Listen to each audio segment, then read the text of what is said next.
Hello, happy Friday, and welcome to the Game Time Tech.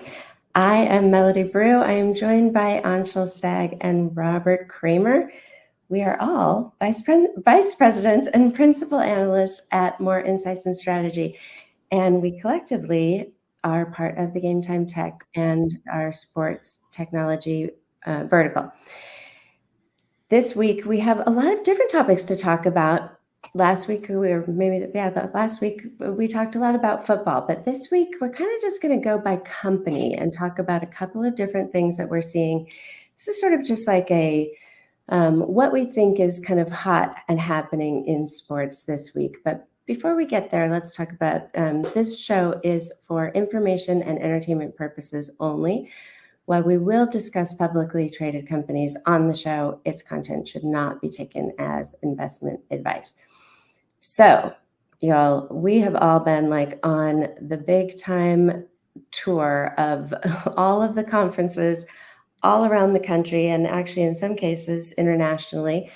And everywhere I go, sports continues to come up. This past week, I was at Cisco's WebEx1 conference, and they had one of their customers, the big customer of theirs, the Dallas Cowboys, was there as one of the kind of presenting customers. It's always good to hear from customers, hear their stories, what solutions they're using. But it came up again, and this has come up multiple times recently for me, that this is no longer a marketing decision purely or an IT technology decision, that some of these decisions are coming from the finance and accounting departments, because the ROI on these sports technology partnerships is becoming more and more clear. Part of this is that the operations teams are actually realizing the savings of things like, we talked about in AT&T Stadium, Amazon's Just Walk Out technology, which we had talked about before. The savings of things like the facial recognition, the time it takes to walk into the stadium, how much that saves on the number of people they have to have manning the gates. So all of these things that have kind of started out as sort of proof of concept, kind of cool technologies, are now really getting assigned an ROI. And so I'm now seeing these conferences popping up where it's not a technology conference, it's a finance and accounting conference where there is now a sports technology track as part of these conferences. So I think this is something interesting that we should start to really kind of keep an eye on and look to see how much more finance, and of course, you've got the CFO pushing something, it's got a lot better chance of getting approved, right? So kind of where some of these initiatives are coming from. So that was kind of, topic number one for me, because I do think one of the most important things that we can do as analysts is identify important trends. So that was my Moneyball trend.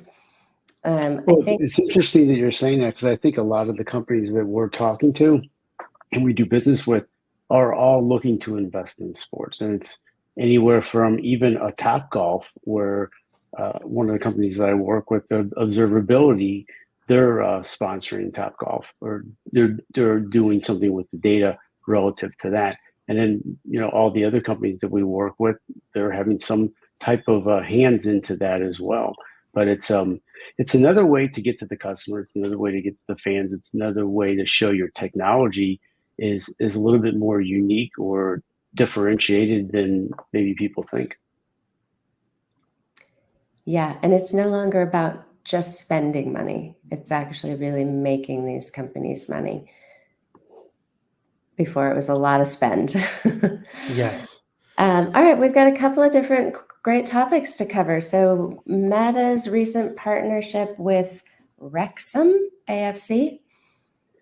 Yeah, that's an interesting one, or I guess it's not interesting. It's kind of par for the course what we're talking about. And maybe, Anshel, you can elaborate because of the Meta Quest. But the soccer team in the English Soccer Club, they're looking to continue with a lot of their Ryan Reynolds, I believe, play off his stardom, and they're getting some great I guess, sponsorships with this, and I think it really helps a lot of different ways. The fans get a chance to utilize this technology, like virtual stadium tours and behind the scenes look at the training class, the training sessions.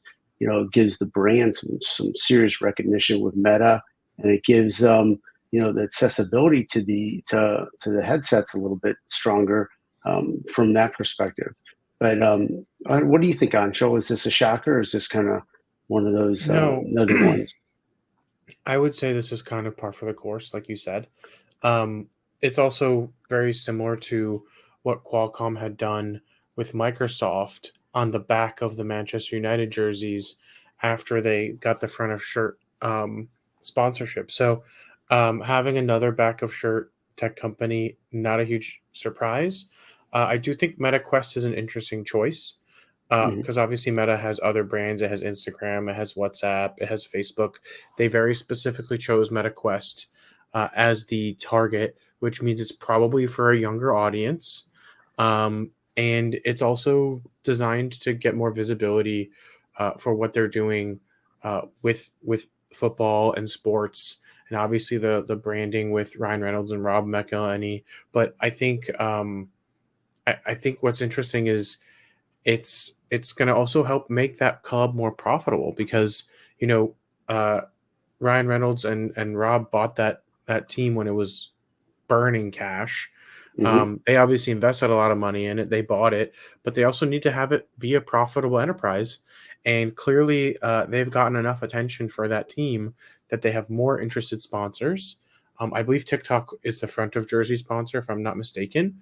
Um, but it's just interesting because this is going to help them further make profitability on this team as owners. And this team did do a tour. They played against Manchester United last time that Manchester United came to the U.S. and played in San Diego. So clearly, Wrexham is not like a Premier League team, but they're working their way up and they're having a lot of success. And I think that success is happening both on and off the field. Sounds Yeah, I good. think that's interesting, and this is a really kind of good segue into the next topic, which is understanding the marketability or the trends that are shaping a marketable athlete. And on that list, one of the trends was the athlete's ability to adapt to engaging with emerging technologies such as virtual reality and augmented reality. So Mhm. clearly this is something that the younger kind of, and I would say not even all younger generation, because I see, I follow a lot of media, especially kind of from back in my days in wireless, they're like major users of a lot of this the kind of AR, VR technology. And one of the biggest use cases that I see constantly is how good it is for watching sports. Yeah, I mean, uh, as somebody who has the X Real AR glasses, it's so much better because you get like a 100-inch screen basically anywhere you go, and that's great for watching sports. And it leverages all of the streaming apps you have on your Android or iOS phone, depending on what device you have, because it just plugs into your phone. So Mhm. yeah, it's huge. I agree. It's going to be a great way to watch sports in the future. I've seen so many future tech demonstrations of soccer and football with all the stats. I mean, you can watch MLB and NBA in the Vision Pro already. We've talked about the Masters app. So there's a lot going on, but yeah, I think to your point, I think one of the biggest things that I've seen in terms of tech is actually how many like pro players play PC games Mhm. or console games, and how that makes them relatable to their audience. One of the Padres players, uh, Luis Ariz, was bragging about how good he is at Warzone, and you know that's just like I think it makes them more marketable in the sense that they're more relatable. Relatable, And yeah. obviously a lot of these guys end up with partnerships on Twitch. Chicharito streams all the time on Twitch. So there's a lot of players out there. I mean, Neymar plays Counter-Strike. So I think a lot of these players, being able to communicate with their audiences over technology and using technology to game, I think is really making them way more marketable, because eventually they're going to be too old to play. They'll hit my age, 35, and they're done, right? And they've got to do something with the rest of their lives, and a lot of them end up becoming either sportscasters or streamers now. So there's an alternate path other than just doing TV broadcasting like Tom Brady. Yeah, not everybody can be a TV broadcaster. I think it also, like you said, it sort of blurs the lines between being an athlete and an influencer. The other part of that is that it gives brands a lot of different touch points in where they can gather data about the popularity of the athlete. So Yep. it's not just like, oh, do people like this athlete because of how he plays on this team or how she performs on this field or on this court? It's actually they can measure things in terms of, do people like her fashion sense? Do people like his looks? Do people relate to his family values? Do people, so those are touch points that they may not get from just their on-field interactions, where they can actually get from their interactions on other platforms. And they're predicting those outcomes based upon all that criteria that you just mentioned as well. That's a huge deal. Mm-hmm. Yeah, and I also saw Alvin Kamara on Twitter, just like he got injured recently, so he's not going anywhere doing anything. And he was, tweeting at some beer company, and they tweeted back, and just those kinds of interactions, they're impossible without technology. Yeah. Anything else on what else is kind of reshaping the marketability? I mean, these athletes, they have a lot of more opportunities these days than in the past. Like when athletes are injured, it used to be done for them. Now, it's either go on, be a broadcaster, get a car dealership, whatever. That's sort of kind of the main I'm very interested to see what happens with Ohtani when his career is over, because he's already basically the most marketed man in the world, and Right. whenever he plays, the entire country of Japan watches. So yeah, if you ever want to advertise to the Japanese market, you basically just sign Ohtani. mm-hmm. Yeah, it's also just beyond performance. So like you said, it's much bigger across social and digital platforms, and how they're going to be more marketable than they were just when they played. So I'm curious too. I don't think he's going to be as marketable, Anshel. I'm not sure what you think. Once he's done, I don't think he's as charismatic as just because of the way because he's on the Dodgers, I guess, right? If he was on the San Diego Padres, I liked him more when he was on the Angels. Yeah. We were all Let's bitter. put it that way. I'm a St. Louis Cardinal fan. When Pujols left, I'm like, he's out, So, we want to be able to follow the people that are more allegiant to the teams that they were at versus taking the money and destroying the game. So we'll leave that for another topic. Strong opinion. All right. Strong yes, opinion. Is that unbelievable or what? So, okay, next. All right. Lenovo Tech World. Let's talk about that. So I was there with Pat. Patrick, and at the end of the big keynote, there was a surprise. And that surprise was that they were signing FIFA. And they basically signed FIFA as the global technology partner of FIFA. So Lenovo is going to be very closely aligned with many things that happen over the next few years with FIFA, including the World Cup, which we can expect in 2026, and then the Women's World Cup in 2027. And the interesting part about the Men's World Cup is it's going to be in the U.S. in 2026. So I think there's going to be a lot of advertisers, and we are going to be very busy with Game Time Tech when it comes to the World Cup, because every U.S. tech company is going to want to be involved in some way.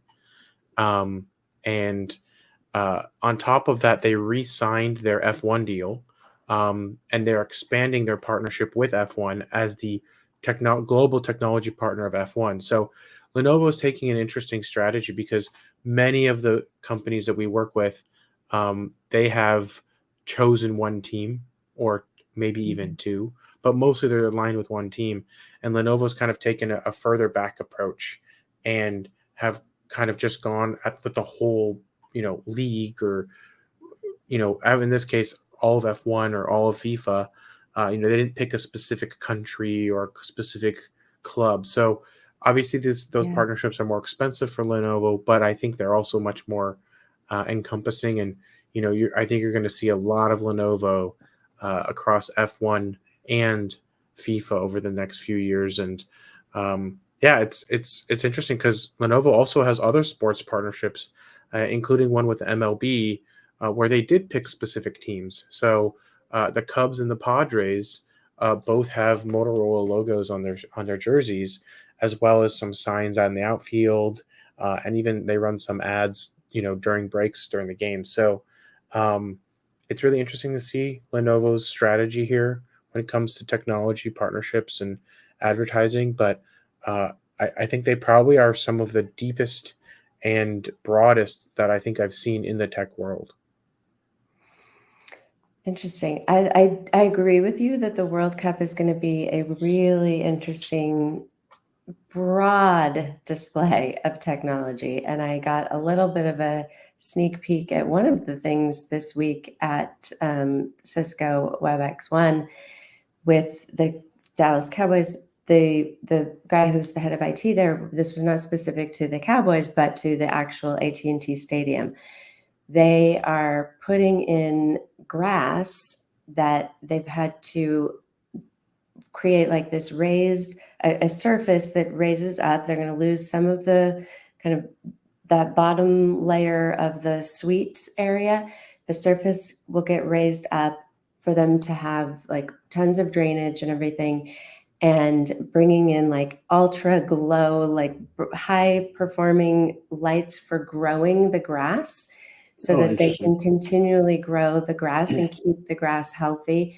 Because in the past World Cups where they were playing on turf, players were getting injured on turf. So it has to be played on grass. So they're investing a ton just in the technology that will grow the grass and maintain the grass. Hydroponics, baby. It's very cool. Just to touch on the World Cup, I think that's going to be like you mentioned, Anshel, just fantastic for technology. But I think we're going to see a lot of great things from the officiating down to the security, like we saw like at the Olympics, and then also with the data analytics and how that's going to supply the performance and the fans and the broadcasting. But I think it's going to be and this really World Cup fantastic. will actually be split between the U.S., Mexico, and Canada. Okay. But the vast majority of the games will be played in the U.S. But it'll be interesting to see how this split out. I'm sorry? I think there's five or so games here in Dallas. I say here because I'm in Texas. So yeah, there's a lot of games in the U.S. just because we have huge stadiums. But I think five games in Texas. I think they were also Texas was also trying to get the World Cup final. I don't know who ended up getting it, but I know that all the big stadiums were bidding for it. Yeah, I feel like they didn't get it. I don't remember who got it.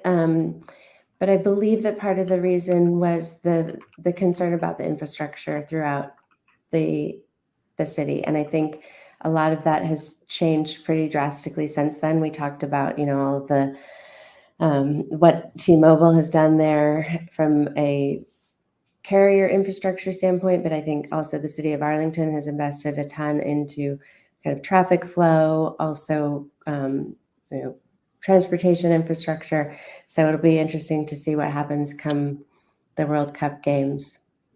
Yeah, I just looked it up, and it's the Meadowlands. So New York, New Jersey will be getting it. I almost actually went to the Meadowlands because I was in New York when Argentina was having a match. And then I looked at the ticket prices and I was like, not worth it. So this week, I know you weren't there, but this week was the Qualcomm Snapdragon Summit. You normally are there in Maui. Yes. What a bummer to miss that, but it looked like you had a lovely wedding to attend. Yes. I mean, Pat Moorhead and Will Townsend were there. I've gone for like 8 years in a row. I've seen every square inch of Maui. So, I'm not struggling, but I did see the pictures and I was just ever so slightly jealous. It looks nice behind you right now. So you have the same climate, yes, though, right? I struggle in living in San Diego. Yes. Yeah. We feel bad. Yeah, they did have their summit. And they do have a very close partnership with Manchester United, as we've talked about before, but they also have one in Formula One with Mercedes AMG. So they were talking about their partnership, and they brought team principal Toto Wolff on stage, and had Don McGuire had a fireside chat with Toto, and it was really interesting because they talked about technology trends and kind of what technologies are relevant to Formula One and the Mercedes team, and they talked a lot about AI and how it can help them, model and anticipate the many engineering and technical challenges that come with Formula One and the drivers. So clearly, they're using AI now, and Qualcomm is helping them do that. And it was just really interesting to see, yet again, real partnerships and uses of AI in technology and sports. Part of their Qualcomm's big kind of sponsorship and their involvement with F1 also includes the Mercedes-Benz Petronas, which is the women's racing team. What are they doing with them that's like kind of a standout? I mean, I think it's great that they're doing that, but that's like, they're really the Petronas team is both men's and women's. So they basically, they're the way these teams are run is they have these larger technical organizations. I believe the Mercedes team, even though it's a German company, I believe they're actually based in the UK. And their women's racing team is also, I believe, based in the UK. And basically, they've gone pretty deep, helping them with connectivity during races.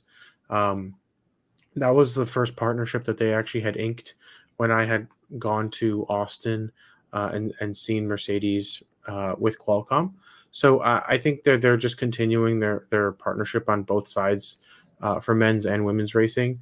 I haven't seen anything specific to the women, but I believe there were some training capabilities that they were helping to elevate.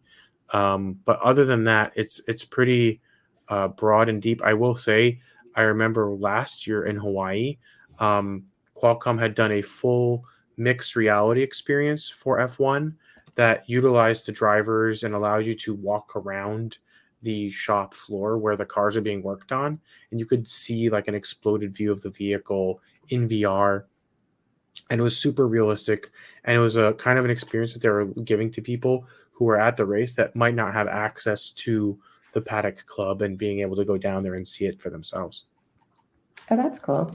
Yeah, I just saw the Qualcomm supports the elite women's motorsport by becoming the senior partner of the Mercedes AMG F1 Academy entry, featuring the Snapdragon brand. Yeah, so the Academy is kind of how young drivers find their way into the main team. So Academy is like their minor leagues. Yeah. But I love that they're kind of using that relationship to support the kind of up and coming female drivers as well. So yeah, and there's lots of simulators and stuff like that for training as well. That's very cool. I when I was at last year, Cadence did a pre F1 event, and they had one of those simulators, and you could get in it and drive. But I was wearing a skirt, so I didn't because it wouldn't have been that wouldn't have been a good time for me to do that. But I would really like to do one eventually. Okay, so on more F1, T-Mobile. Well, I guess more racing. T-Mobile and McLaren partnership, because McLaren is beyond just they are an F1. F1 team. They partnered with T-Mobile. I saw this week, literally, and it was just another. This one's specific to the U.S.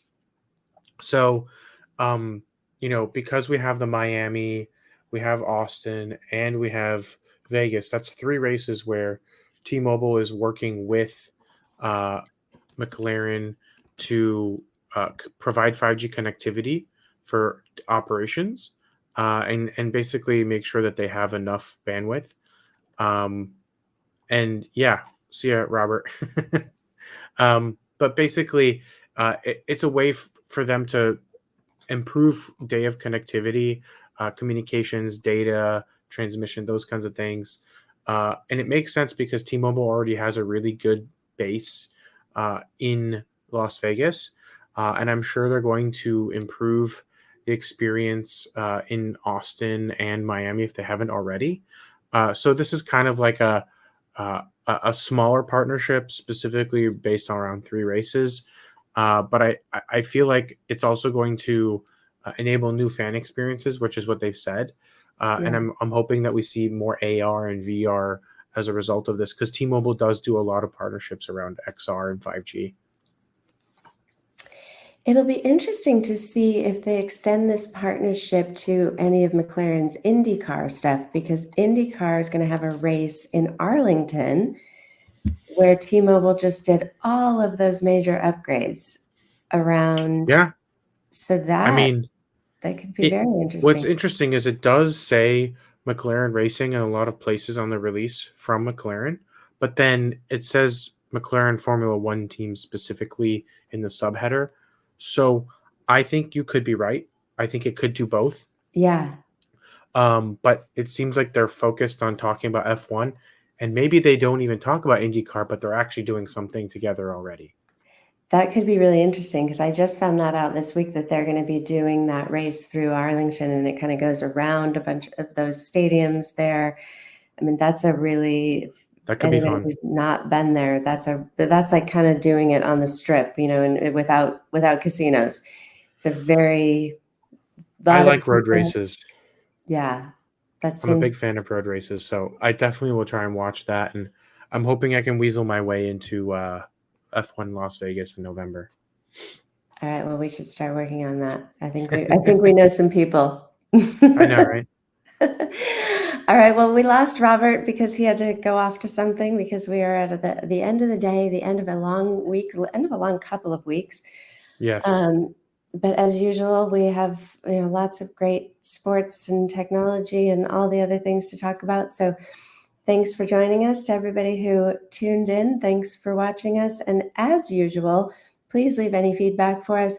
Leave us any questions you have, any topics you want to talk about next time. Follow us on Twitter and hit that subscribe button if you want to see more, which we hope you do. Have a great weekend, and we hope to see you next time. Bye, Anshel.